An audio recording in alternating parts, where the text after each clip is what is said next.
President Ruto is going to convolute the opposition matrix in the run-up to 2027 elections. And what better candidate to use to destabilize the Omonyoro coalition than Gachagua himself? And I believe he's going to pull it off.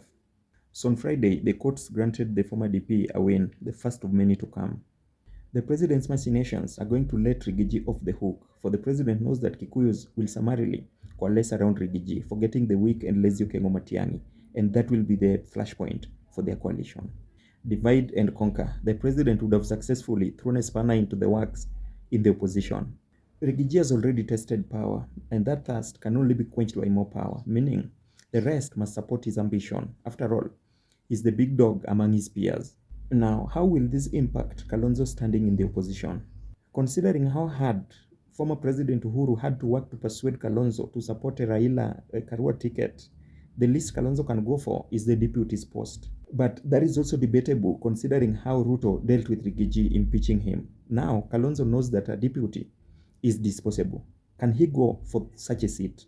The Achilles heel for Kisii is that they're coming to the table with the mentality that Matiang'i is going to be the president.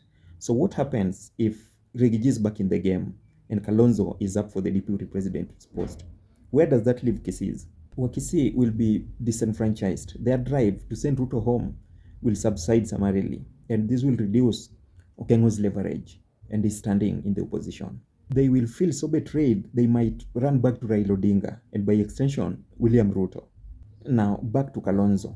For some reason, I see him as extremely vulnerable to Ruto advances. Case in point, if Rigiji is on the ballot and he chooses Matiang'i as his running mate, where does that leave Kalonzo?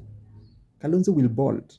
Kalonzo can easily take any offer from the president courtesy of incumbency. Now, from the backdrop of President Ruto being a political Lannister, he keeps his political promises. He did so with Mudavadi and Wetangula, etc.